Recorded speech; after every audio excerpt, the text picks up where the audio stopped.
Hello hello আসসালামু আলাইকুম প্রিয় ভাই বন্ধুরা, যে যেখান থেকে দেখতেছেন আশা করি ভালো আছেন, ভালো থাকেন, সুখে থাকেন, এই আমার কামনা। আমার এই ভিডিও বানানোর যে উদ্দেশ্যটা সেটা হলো একটা কথা আপনাদের সামনে শেয়ার করাটা অত্যন্ত জরুরি। আপনারা যে যেখান থেকে দেখতেছেন প্রবাসী ভাই ও বন্ধুরা, আপনারা সকলেই আপনাদের নিজের স্বাস্থ্যের প্রতি ও শরীরের প্রতি যত্ন নেবেন। কোন ধরনের খানাটা খাইলে আপনার শরীর বা সুস্থ, মন প্রাণ সুস্থ থাকবো, ওই ধরনের খানাটা খাবেন। আশা করি ভালো আছেন, ভালো থাকেন। এই যে মূল কথাটা হলো, আমি 1994 সনের আগস্টে সৌদি আরবে আগমন করি। এই 29-30 বছরের মধ্যে যে আমি সাধারণ একজন মানুষ, সাধারণ জ্ঞানের মানুষ, এবং আমরা যারা প্রবাসে আছি, যারা সাধারণ জ্ঞানের মানুষ বা সামান্য জ্ঞানের মানুষ, সীমিত জ্ঞানের মানুষ, এদের ভুল হওয়াটাই স্বাভাবিক। যারা বড় বড় অফিসার এবং সরকারি অফিস আদালতে চাকরি করে, তাদেরকে বড় শিক্ষিত জ্ঞানী এদের, বা বাংলাদেশের সংসদে যারা আছে মন্ত্রী মিনিস্টার, এদের ভুল হবে না, কারণ এরা শিক্ষিত, এরা জ্ঞানী, এরা গুণী। আর বিশেষ করে বাংলাদেশের যারা শিক্ষিত আছে, যারা সংসদে আছে, তাদের তো ভুল হয়ই না। যেমন মূল কথায় আসি, যে এই যে পাসপোর্টটা দেখতেছেন, এই পাসপোর্টটা আমার যে মূল পাসপোর্টটা ছিল, মূল পাসপোর্টটার মধ্যে নাম ঠিকানা সবই সঠিক, মূল পাসপোর্টের কোনো ভুল নাই। যখন আমি 1994 সালে আসি, আসার পরে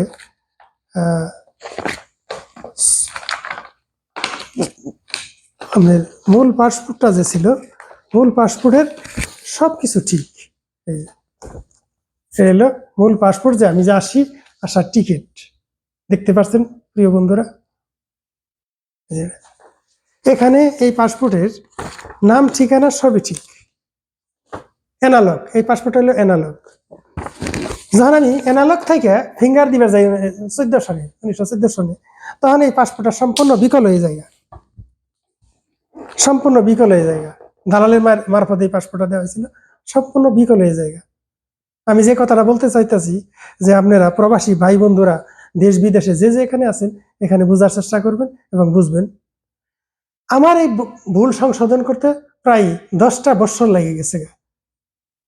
10 বছর পরে হলেও আমি মহান আল্লাহ তাআলার কাছে হাজার শুকরিয়া জানাই, তার দরবারে, যে 10 বছর পরে হইলেও আমার এই পাসপোর্টের ভুল সংশোধন করে আমি ভিসা লাগাইতে পারছি সৌদি আরব। কিভাবে সম্ভব এই কামটা? কারণ আপনি যদি আল্লাহকে বিশ্বাস করেন, এবং আপনার প্রতি আপনি যদি আল্লাহকে বিশ্বাস করেন এবং ধৈর্য ধরেন, ধৈর্যের একটা গুণ আছে, ধৈর্যের একটা গুণ আছে। আপনি ধৈর্য ধরলে, আর যে কোনো কাজের পিছে যদি আপনি লাইগা থাকেন, তাহলে একদিন না একদিন সফল হবেনি। আমি এই পাসপোর্টটা ভুল সংশোধন করতে কয়েকবার দেশে গেছি, আসা যাওয়া করছি, কিন্তু ভিসা নিয়ে গেছি, ভিসা ক্যান্সেল হয়ে গেছে, কিন্তু সহযোগিতা পাইনি। সহযোগিতা না পাওয়ার ফলে আমার এই পাসপোর্টটা বিকল হয়ে যায়। কিন্তু আল্লাহর অশেষ রহমতে আমি এই পাসপোর্টটার ভুল সংশোধন করে এই যে ভিসা লাগাইতে পারছি।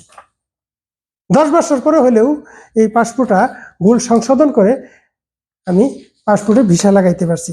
প্রথম আমার যে নামটা ছিল, সেটা আমার এই পাসপোর্টে স্ত্রীর নামটা সঠিক ছিল, গ্রাম এবং ঠিকানা ডিস্ট্রিক্ট সঠিক ছিল। আমার নাম নাই, আমার বাপের নাম নাই, আমি মৃত, আমার বাপ মৃত।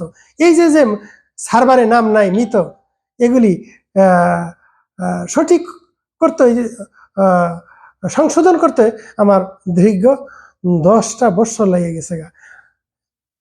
এবং কিভাবে লাগলো এটা, ভিডিওটা লম্বা হয়ে যাবো, এই জন্য আমি পরবর্তীতে ভিডিওতে আপনাদের দিয়েছি। আপনারা আমার সমস্ত ভিডিওগুলো দেখবেন, ভালো থাকেন, সুখে থাকেন, আশা করি ভালো আছেন। ভালো থাকেন, নিজের স্বাস্থ্যের প্রতি যত্ন নেবেন।